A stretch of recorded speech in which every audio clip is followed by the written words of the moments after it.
எல்லாருக்கும் வணக்கங்க. இப்போது ரீசெண்டாக ஒரு இன்சிடெண்ட் நடந்திருக்கு. இதில் ஒடிஷாவில் அது என்னங்கிறத பார்த்தலாம் வாங்க வீடியோக்குள்ளே போகலாம்.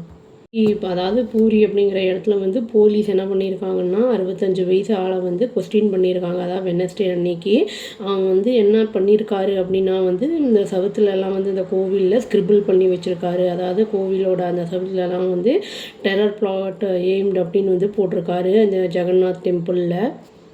போலீஸ் வந்து அவரை வந்து ரிலீஸ் பண்ணாங்க. எப்போ அப்படின்னா நல்லா வார்னிங், நல்லா ஸ்டர்ன் வார்னிங் கொடுத்துட்டு அவருக்கு அவங்களுக்கு தெரிய வந்திருக்கு அவருக்கு வந்து மென்டல் இஷ்யூஸ் இருக்குது, அந்த ஹிஸ்ட்ரி இருக்குது அப்படின்னு வந்து போலீஸுக்கு தெரிய வந்த உடனே நல்லா ஸ்ட்ரிக்டாக வார்னிங் கொடுத்து அனுப்பி விட்டுருக்காங்க. போலீஸ் வந்து ஐடென்டிஃபை பண்ணியிருக்காங்க அந்த பர்சன் யாருன்னு. ரகுநாத் சாஹூ சொல்லிட்டு அவங்க பேர். அதை என்ன சொல்கிறாங்கன்னா ரீசெண்டாக வந்து அவர் வந்து டி அடிக்ஷன் சென்டர்லேருந்து வந்து ரிலீஸ் ஆகியிருக்காரு, வந்திருக்காரு அப்படிங்கிறத வந்து சொல்லியிருக்காங்க போலீஸு. அது இதையும் சொல்லியிருக்காங்க போலீஸ் என்னென்னா இவர் வந்து லாஸ்ட் இயருமே வந்து அரெஸ்ட் பண்ணப்பட்டிருக்காரு. எதனாலனா வந்து போலீஸ் கான்ஸ்டபிளை வந்து அசால்ட் பண்ணியிருக்காரு பூரியில், அதனால் வந்து அரெஸ்ட் பண்ணப்பட்டிருந்திருக்காரு அப்படின்னு வந்து சொல்கிறாங்க. அதான் சாஹூ வந்து எங்கே வந்து அவங்க ஸ்பாட் பண்ணியிருக்காங்க அப்படின்னா ஹெரிட்டேஜ் காரிடர் மார்க்கில் வந்து அதாவது 12th செஞ்சுரி அந்த அவுட் சைட் ஷ்ரைனில் வந்து அவங்க வந்து பார்த்துருக்காங்க.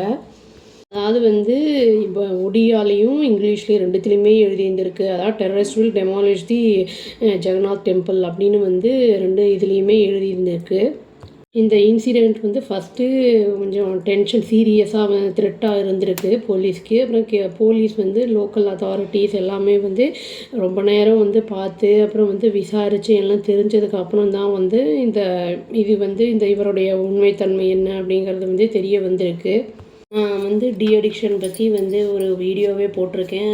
பேட் ஹேபிட்ஸ்லாம் இருக்கிறவங்கெல்லாம் வந்து இந்த மென்டல் இஷ்யூஸ் எல்லாம் வரும், அவங்களுக்கு சடனாக வந்து விட்ராயல்ஸ் இதெல்லாம் இருந்ததுன்னா ப்ராப்ளம்ஸ் எல்லாம் வரும் அப்படின்னு வந்து சொல்லியிருக்கேன்.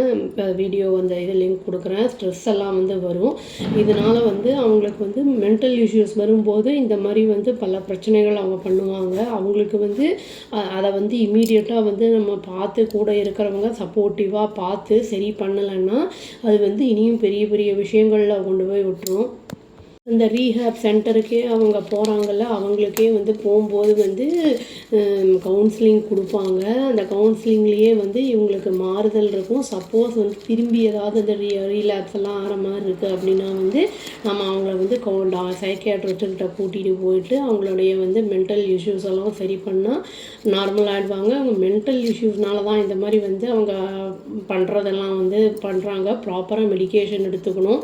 மெடிக்கல் இதெல்லாம் வந்து டாக்டரை வந்து அவங்க ப்ரிஸ்கிரைப் பண்ணுறதை மட்டுமே எடுத்துக்கணும். நம்மளாம் வந்து இஷ்டப்படிலாம் அதெல்லாம் எடுத்துக்கூடாது. அதாவது ஹெல்த் இஷ்யூஸை பொறுத்தளவுக்கு அப்படின்னு சொல்லி வீடியோ முடிச்சுக்கிறேங்க. அவ்வளோதான். Thank you. Please do like, share and subscribe our channel and click the all option and tap the bell icon. Thank you.